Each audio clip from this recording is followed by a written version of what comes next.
Hello, everybody, and welcome back to 50 Shades of Tay. I'm Taylor Gonzalez, and my guest today voices Klee in Genshin Impact and plays Jazzy in the upcoming horror comedy Screamboat. I'm so excited to welcome Poonam Basu. How are you doing today? Hi. Oh, I'm doing wonderful. Thank you so much for having me. Oh, well, thank you for being here. I really appreciate it. We are just days away at this point from Screamboat releasing in theaters. How excited are you for everyone to get to see this in the theater on the big screen? You have no idea. I am over the moon. This is going to be so fun. I cannot wait for the world to see Oh, it. I am very excited for everyone to see it as well. I had a chance to check it out at home to prep for these interviews, and I loved it. I thought it was really fun, really clever, lots of fun kills, lots of nice Disney Easter eggs sprinkled throughout. But I also have my ticket to go see it to support it in the theater April 2nd. So Oh, very amazing. Thank excited to see it you. opening night. Of course, I have to. You have to support indie horror in order for more indie horror to be made. Yes. But before we get into Screenboat, I actually wanted to ask you, how did you get your start as an actor? Oh, well, it was a dark and stormy night. No, I'm just kidding. um, yeah, I mean, I was a typical kind of theater kid in school. I always tease my mom because when I was little, like really little, my mom thought I was going to be super shy because I was like really quiet and like just I had like a little tiny voice. And so she would encourage me or like make me do like nursery rhymes on stage when I was like 2 years old. And I was so shy, but I always tease her that she's the one who gave me the taste of performance. And I was hooked. Like I was still quiet, but you put me on a stage and I'm like, ta-da. So yeah, that's how I started, Oh, like doing nursery rhymes. And then yeah, I did done a bunch of dance recitals and everything. So I was always on stage. Um, I thought I was going to be a lawyer though, so all of this was like extracurricular. um, but then I'd say like halfway through college, I think I knew and I didn't know how to tell the world. So then I got like a halfway degree for my master's program, also from NYU. Yay, NYU. ooh. Um, in educational children's programming. And that was a really fun degree, but it was kind of like my way to like move into entertainment officially. And then, yeah, I did a couple of gigs at Nickelodeon and um, Sesame Workshop. And then I was like, okay, bye, I'm going to go be an actor. Oh, that's awesome, though. That is And I so just kind cool. of did it, and it was amazing. Oh, that is so cool. So then how did you go from doing, nursery recitals on stage when you were so young to getting cast as Jazzy in Screamboat? This is such a funny connection. Yeah. Um, well, Jazzy, yeah, I mean, Jazzy, I did the normal acting like self-tape process and everything. I've met uh Stephen and Amy before, like we have some mutual friends, and so but yeah, I went through the like normal process of like chemistry reads. My chemistry read was actually with Stephanie, who plays Bella in the movie. So that was really fun. I loved her. Like the moment we auditioned together, I was like, you're awesome. And yeah, so Jazzy was just like a typical audition. And yeah, it was fun. I'm so glad I got to work with all of these people. They were amazing. Oh, that is awesome. For people who haven't seen the movie yet, which is pretty much everybody, how would you describe Jazzy without giving too much away? Jazzy is a very posh New York social media influencer who has a taste for the finer things in life. But I also get the impression that Jazzy's like a closet academic somewhere. Like she's like secretly has a PhD in like mechanical engineering, but she is like, oh, people like my opinion, so I'm going to be an influencer instead. All right, that's cool. And what's really cool about your character is your character was revealed through TMZ. Isn't that what happened? The article came out with the picture, and Yes. that's crazy. That How does was that so feel? fun. Oh my God, it was amazing. It was like something you don't really think about you want to happen, but then when it happens, you're like, I'm in TMZ. What? That is so cool. What a fun way to like announce your character to the world. Yeah, it was perfect. And just once you see the movie and you see who these women are, it's even more perfect. Like it's like Yes. super meta. Yeah, when I saw that announcement, I was like, oh, it makes complete sense Yeah. why these characters would be the ones that would be revealed this way. I think it's such a clever like marketing way to do this. Yes, they have done an amazing job with the marketing on Oh this, yeah. like considering it's an indie film and everything. And yeah, it's they've been very smart, very clever, and I feel like you're right. It is kind of on par with the film. Like when you Mhm, watch it too, it's like it's a there's a lot of layers to it, like a lot of fun layers. You start paying attention in the movie, and you're like, wait a minute. mhm. Well, Screenboat has a lot of Disney Easter eggs spread throughout the film, and I was curious what your favorite Disney movie is. Oh my God, I love talking about this. Okay, I have a lot of favorite Disney movies. Not surprising. But I would say my absolute favorite is The Little Mermaid. Oh, That was the movie that I watched on repeat when I was little. Like, you know how kids get on yeah. that zone. Yeah, I think I've watched it like hundreds of times. And w- to the point where I literally have every line of the movie memorized. And in the harsh winters of New York City, I would like walk home from class or walk back to my dorm from class, and I would literally recite The Little Mermaid to keep myself warm. Oh. And it'd be like, oh, like the stormy air, the cold winds, a perfect day to be at sea. Oh, if only King Triton. I just like That's do the whole thing. hilarious. Oh my gosh. So Ariel is definitely like special to my heart. But um, but a close second is Beauty and the Beast. Oh, nice, nice. Yes. And then I'm a huge fan of like the more recent movies. Like I love Moana. She is such a badass character. Like just love her. And then Frozen, oh my gosh, the sisterly bond. Like, yeah, I the new storylines are just so good and powerful and just Mhm. wonderful. Um, yeah. I completely agree. Something that we've kind of touched on a little bit is that you're from New York.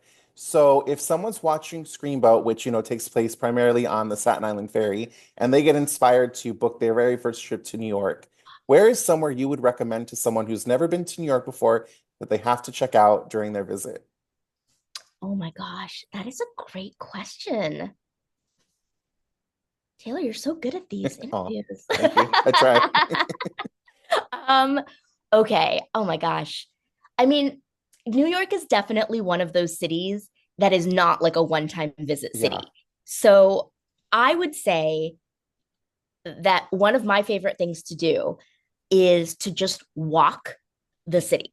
Yeah. It's not very big, even though it feels huge. And in a lot of ways, it is huge, Mhm. but you can literally walk the length of the city. So I would spend a day literally just like, starting, I don't know where you want to start, but let's say you start like, either Harlem or like the Upper East Side or like maybe like somewhere like the top of Central Park Ooh. and just like walk all the way down Mhm. and feel how like the energy of the feel of the neighborhoods change and like evolve and like kind of morph into one another as you go. And like you see it on the map, like all the different like neighborhoods and everything, but you can feel it when you're Yeah. walking. And I love that. And I feel like, you know, there's so much to do that you can get stuck in just like, oh, take the subway, go here, go here, go here, which is also super fun and very normal experience you should have. Yeah.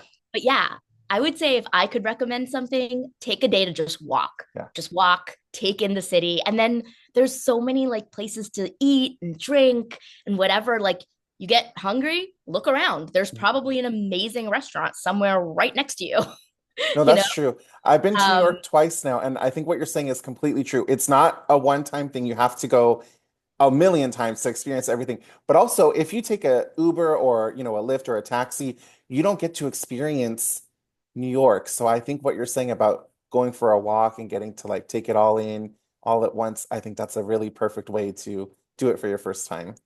yeah. That's yeah, great idea. So are you a big fan of horror films? I am one of the rare people that is kind of in the middle. Okay. Like, I feel like horror is one of those. genres that people get like really, really into. And I don't think I'm one of those people, Mhm. but I'm also not one of those people that's like, oh, I'm too scared. I never want to see horror or it's too gruesome. Like, I'm Mhm. also not them. So, like, I have a healthy appreciation for horror.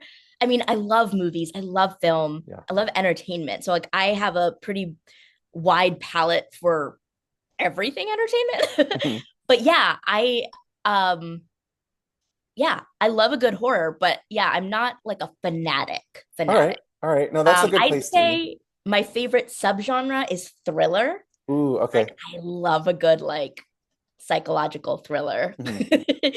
All right. But I've been doing more horror movies as an actor Mhm. the last couple of years, and I have to say my appreciation and my respect for the genre has definitely gone up. Like Oh, I was that's like, great. oh, this is fun. Mhm. Like fun in a way that I don't think I completely appreciated as just a viewer.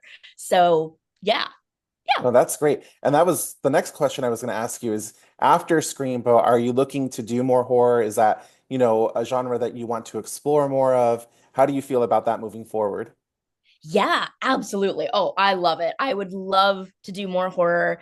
I did this movie called Jingle Howl with some friends a couple of years ago. It's a short film, but it has like over 500,000 views Wow, on that's YouTube great. already. So they've been working on a feature length version of that, which I think would be absolutely amazing. And then while they're working on that, I booked Screamboat and I was like, oh man, I'm really into this horror thing. So I hope it keeps going.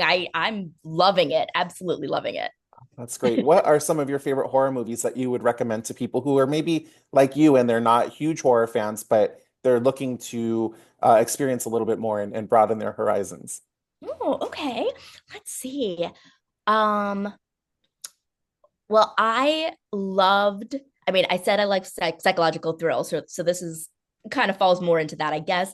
But um Silence of the Lambs is like Oh, one of my all-time favorite movies. I've mhm. seen it a million times. I love it. It's so fun, so smart. Hannibal Lecter. Oh my gosh, I would love to play a role like that. Ooh, Holy nice. moly. Um and then what else? You know what movie I was surprised I loved was it's called The Cabin? Oh, are you talking about Cabin The in the Cabin in Woods. the Woods? Yeah, yeah, yeah. That one's Oh my really God. good. Loved Cabin in the Woods. Mhm. Totally surprised by actually pretty much everything that Yeah. happened in that movie. So I think people who are kind of new to the genre might really enjoy that because Mhm. it's just such a fun ride. Um, Obviously Screamboat. Yep, yep. Um, and then if I had to pick one more, oh, I've got a few in my mind. But somebody who's new-ish to the genre, you know what might be kind of fun? The babysitter movies. Oh, yeah, on Netflix, right? Yeah, Yeah, yeah, oh, yeah. those are so fun and funny and like a little bit over the top Mhm. but also like kind of scary. But yeah, those are also that's a little bit more of a comedy thing too. So yeah, I like that. It's like slasher but comedy and Yeah. I think yeah. like horror comedies are a great place for people to start because especially like do you remember the Scary Movie franchise which they're bringing back by the Yes. way? So they would do a mashup of a bunch of popular horror movies that came Oh, out within so the last few fun. years. And I think a wider audience would go see something like Scary Movie because they know it's not like, terrifying. And Right. then they would laugh and they would see characters and see movies and see stuff like that they didn't know about. And then hopefully what I think happens is people go home and they're like, "Oh, okay, I want to check out some of the movies that were featured in it." And it like helps, Yeah. it's like a gateway to actual horror. And I think, yeah, horror comedies are a great way to expand the audience. Yeah. No, I love that. I will also say, I don't know if this is like saying too much. Maybe people will judge me, but that's fine. I I have a weird habit of laughing Mhm. at things. So when I went to go see it, Mhm. and like the little kid was like dying, Oh I don't know no. why. I just started laughing, and everybody was like, "What the? What's wrong with this girl?" It's like a really weird response to fear, and I wonder, like, if something really truly terrifying happened to me, like IRL, Mhm. would I would I laugh? But Yeah, I don't that's know. interesting. I see a lot of people react like that at like Not Scary Farm and Horror Nights at Universal Studios where they're Yeah, scared, but they laugh. And I think it is like a way to cope with the fear and it yeah. like, yeah, it like eases the stress and the anxiety of being scared. So to kind of piggyback off of what you were saying, I think starting with like the comedy, the horror Mhm. comedies, getting used to like jump scares, but it's funny at the same time is a good way to kind of get into that Yes. feeling so that you can like stay in it a little longer and a little longer. Mhm. But ultimately, the other thing I do when I'm like truly scared is just start noticing film stuff like, oh, interesting angle. Yeah. Oh, I wonder what lens they're using. Yeah, I think that's great too. Oh my gosh. Well, Poonam, I cannot thank you enough for being here today. I cannot wait to see what you do next. But in the meantime, where's a good place for people to come and follow you and keep up with all your other upcoming projects? Oh, yes, please. Follow me on Instagram at I am Poonam Basu. And I'm also on TikTok with the same handle, although I haven't been using it as much there. But those are the two I'm most active on right now. Oh, well, thank you so much for being here. And everybody, be sure to check out Screamboat exclusively in theaters starting April 2nd. Yay, thank you. Bye, Thank Taylor. you. Thank you so much. Bye.